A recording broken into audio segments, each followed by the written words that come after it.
here. All right, here we go. You look fantastic. Thank you. And I feel bad. I've stolen you away from the big press launch party. So I'll try to get really in-depth, but really quickly. And who are you?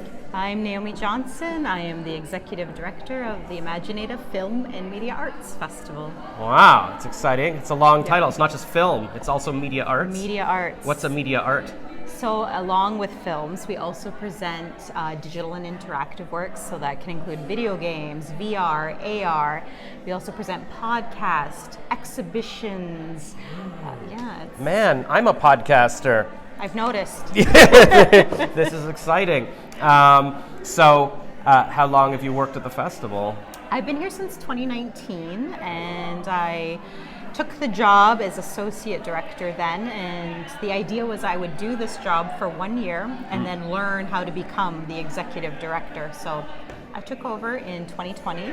Wow. Hell of a year to take over an organization. Yeah, that was good times. So, yeah. Was it all Zoom meetings for a while? Oh God, yes. And it was also us becoming more content creators in a lot of ways during those 2 years. Yeah. And now I feel like we're finally getting back to what we're meant to do, which is presenters of content. Right, And, okay. Yeah, and we do it better, Like you present content better than making content, you Yes, mean? I mean all of us do really, that are not actual creators of content. Yeah. We're meant to be presenters. All right, that's very cool. And are you excited about your party happening here? Do you know everybody here, or is it like I know most people here, and the big mingler? yeah, one of the things that with imagineNATIVE that I always say is once imagineNATIVE, always imagineNATIVE. So there's so many people out there right now that are former executive directors, former board members, people that worked here as staff that have now gone on to do their own creative endeavors. We're just it really is like a big family, and imagineNATIVE is that one place every year they can come to in that third week of October and be like, hey fam, we're back, and what did you make this year? And so we can celebrate each other. So it's a really beautiful festival. That's the feeling I had when I walked into this press launch. I'm like, I feel like everybody knows each other here. Yeah. They're all chatting away. I was looking for an opening. I'm like, there's nothing. This is like going to somebody's party. And I'm like, nobody knows. That's good. That's good. You're like the new boyfriend. Exactly. It's kind of awkward. I'm like, yeah. They're like, oh, are you going to break up with her? I'm like, I don't know. No, I'm the good one. How friendly should we be to this guy? Yeah, we don't know. We don't know how long he's going to be around. We're not investing too much here. But I've enjoyed the hors d'oeuvres. They're very good. Yeah, I mean, it's delicious. It's indigenous catered. Yeah, bison. We had venison as well, and three sisters, corned beans and squash. So it's traditional good food. Yeah. There was a little thing with some blueberries. It's all very. Now, I gotta go. I'm hungry. Yeah, I know. I know. I Are we feel done? bad. Are we wrapping this up? Pretty much. We're not going to do a full podcast here. This is just like a teaser. Maybe I'll come visit your office sometime and we'll go into it for an hour, like a Joe Rogan episode or something. But I don't want to keep you away from Jamie, cue the. No, I know Joe Rogan. You know Joe Rogan? Of course. No, I don't know. You Joe know of Rogan. him. No, right. I know of Joe Rogan. Yeah. Who doesn't? Yeah, I guess he's very famous. Do you think he presented a podcast here? I guess you got to be sort of native.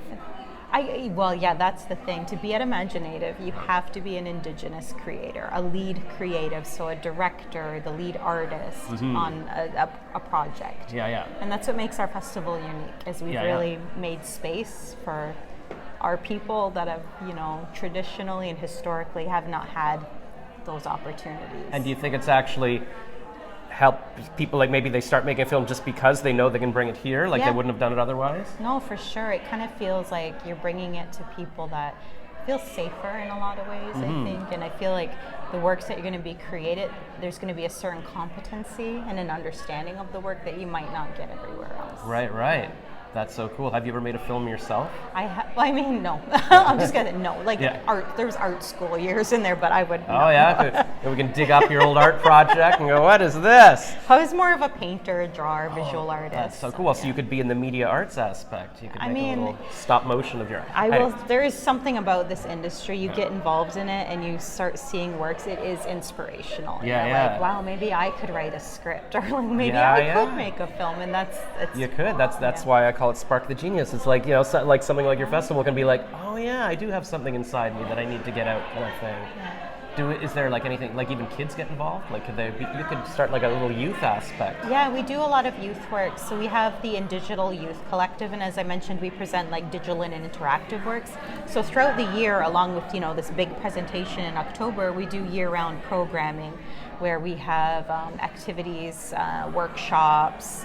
We do a tour, so we bring films and different workshops into community. And that's so cool. So yeah, not only are grown-ups going, I could make a film. You got kids going, oh, this could be a whole thing that I could do, and there's a home for me. Yeah, and what's beautiful is we often will bring in Indigenous filmmakers or Indigenous creators so they can see, oh, this is a reality. This is something I could actually do. That's the thing. You have to know, it's a possibility and people are doing it, and then maybe they can be a mentor. You can be like, hey, can I come help on your film or whatever? And you build up whatever that's called, like a star system. You spark the genius. Exactly. Well, very cool. And like, what happens between the press launch and now the festival? Are you in like high gear for everything now? Or is it just you've already selected everything? And everything's locked. Yeah. So we lock in August.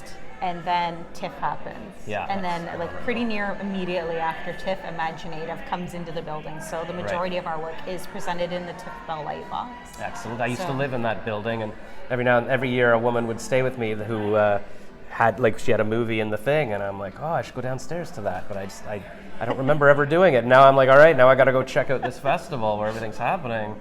That's very cool. All right, well, thank you so much. I don't want to keep you away from your party. But thank you for coming into my studio here. Yeah, well, thank you for taking the time to visit us. And no worries. Anytime you want to have any more conversations, there's lots to be said. All right. Well, maybe I'll come bother you for a long-term Joe Rogan length thing, but not Joe Rogan. I'm very. Jamie, pull that video up. Sorry. What is the video? Who's Jamie?